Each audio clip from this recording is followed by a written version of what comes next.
Bonjour à tous et bienvenue dans l'entretien sur France 24. Nous sommes à Pékin, dans le studio de l'artiste le plus controversé de Chine, le cyberdissident le plus provocateur à l'égard du Parti communiste chinois. Alors mon invité est donc Ai Weiwei. Bonjour et merci d'avoir accepté cette interview. Alors après 81 jours de détention illégale en 2011, après des accusations de fraude fiscale et après une année à tenir un profil bas, aujourd'hui vous n'êtes plus accusé de fraude fiscale. Quelle est votre situation ? Ma situation actuelle, comme l'ont dit les autorités, c'est que je suis un homme libre. Ils ont levé toutes les charges contre moi et c'est comme s'il ne s'était rien passé. C'est une situation très étrange pour moi, vous savez. Si on regarde bien, je suis passé par tant de difficultés. Ils vous mettent dans une situation tellement dramatique, puis ils vous disent qu'il ne s'est rien passé. Je me souviens, il y a 30 et même 50 ans, mon père a été condamné à 20 ans d'exil. Et 20 ans après, il est revenu. Les personnes responsables ont fini par lui dire que c'était une erreur.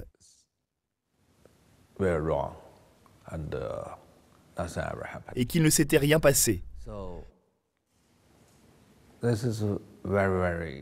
Donc c'est vraiment très étrange pour moi.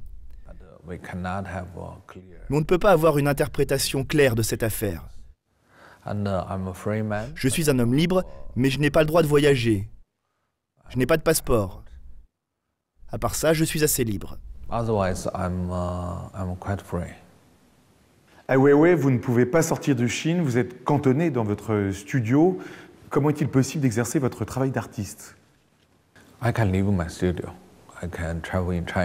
Je peux quitter mon studio, je peux voyager en Chine, mais je ne peux pas quitter la Chine continentale. Je ne peux pas aller à Hong Kong ou n'importe où ailleurs. Mon travail d'artiste, ça va. La Chine est grande et je n'ai pas besoin de tant d'espace que ça. Mon espace, il est sur Internet. Mais sur l'Internet chinois, je ne peux pas inscrire mon nom et personne ne peut le mentionner.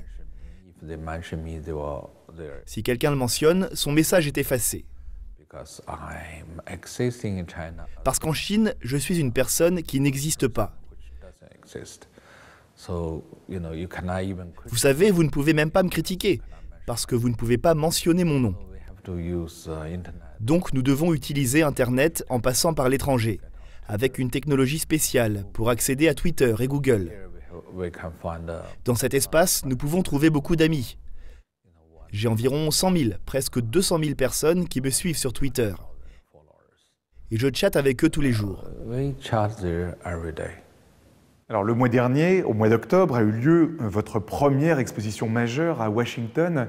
Comment voyez-vous votre place? Comment voyez-vous la place des artistes chinois dans le marché de l'art mondial? J'ai eu en effet une exposition à Washington. Ma première exposition majeure aux États-Unis. Et bien sûr, j'aurais adoré y être, mais je ne peux pas. Et puis je me suis rendu compte que ce n'était pas grave. Peut-être que je n'ai plus besoin d'aller aux expositions. Peut-être que je n'ai plus besoin d'être un artiste pour faire des expositions dans les musées. Car vous savez, tout d'abord, ma condition ne me le permet pas. Ensuite, peut-être qu'il y a d'autres façons de faire de l'art, de communiquer. Je pense qu'Internet, aujourd'hui, offre tellement d'occasions à n'importe qui de s'exprimer.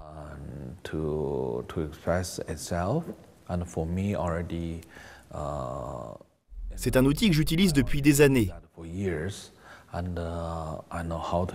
Je sais très bien m'en servir et il y a beaucoup de monde qui veut partager mes idées. Donc je pense que c'est formidable. Quels sont les artistes que vous admirez? J'admire les artistes qui sont capables de se figurer, de s'identifier à un grand idéal.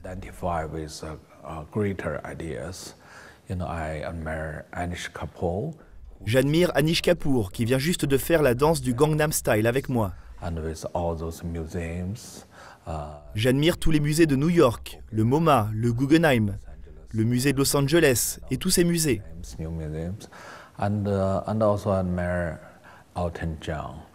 Et j'admire aussi Elton John, qui vient de faire, comme vous le savez, un concert à Pékin.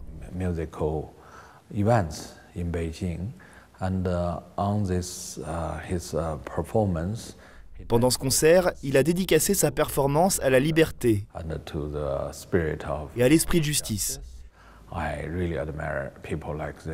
J'admire vraiment les gens comme lui. Je pense qu'il est essentiel pour chaque individu d'exprimer son soutien pour la liberté et la justice. Aujourd'hui, est-il possible pour vous de continuer votre activisme politique ? Je n'ai jamais vu mon soi-disant activisme comme un activisme politique. Je suis un artiste, et la liberté d'expression est une part de mon devoir et de mon travail. Et pour ce qui est de voir la vérité, de partager mon point de vue avec le public, c'est de la communication.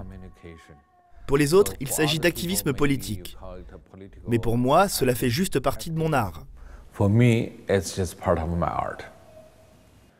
Alors le 14 novembre dernier, le Parti communiste chinois s'est choisi de nouveaux leaders. Xi Jinping est le nouveau numéro 1. Est-ce qu'il va, selon vous, adoucir la pression qui pèse sur les cyberdissidents et donc sur vous-même ?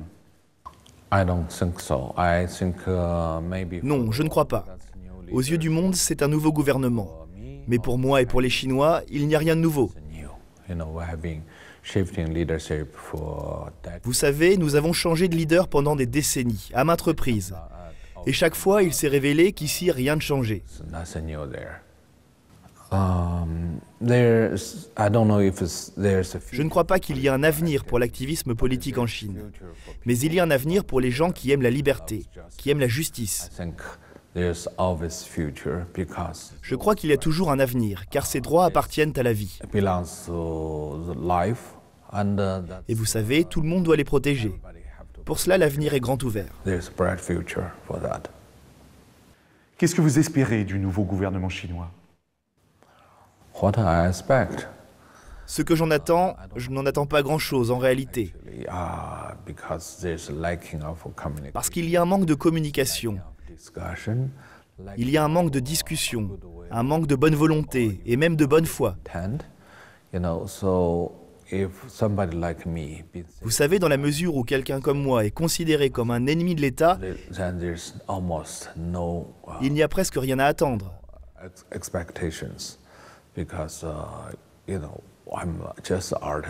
Je ne suis qu'un artiste, un individu. Et j'ai la volonté de me battre pour une société meilleure. Mais si vous regardez ce que j'ai enduré, c'est une grande désillusion. Comment est-ce que vous avez perçu l'élimination de Po Xilai de l'échiquier politique chinois ? Je pense que toute personne accusée de crime ou de violation de la loi doit être jugée de façon équitable. Peu importe le crime, il faut toujours un procès au grand jour, avec de la transparence, et qui s'appuie sur des faits irréfutables. Autrement, c'est commettre un autre crime. On a vu le gouvernement chinois, le Parti communiste, devenir de plus en plus agressif au sujet des îles que la Chine et le Japon se disputent.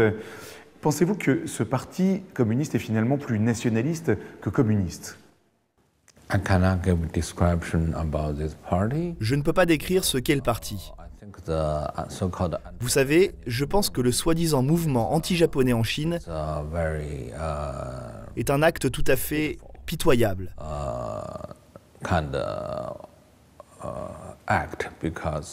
Parce qu'aujourd'hui, utiliser cette sorte de haine contre une autre nation, c'est une chose ridicule. Comment est-ce que vous voyez l'avenir politique de la Chine ? Est-ce que, selon vous, on peut attendre une libéralisation politique du pays dans la prochaine décennie ? Je ne peux rien prédire. À mon avis, la Chine va changer, mais il n'y a pas de certitude. Et nous ne savons pas quand ni comment. Quel est, à votre avis, le plus gros défi auquel le Parti communiste chinois doit faire face s'il veut garder le pouvoir en Chine?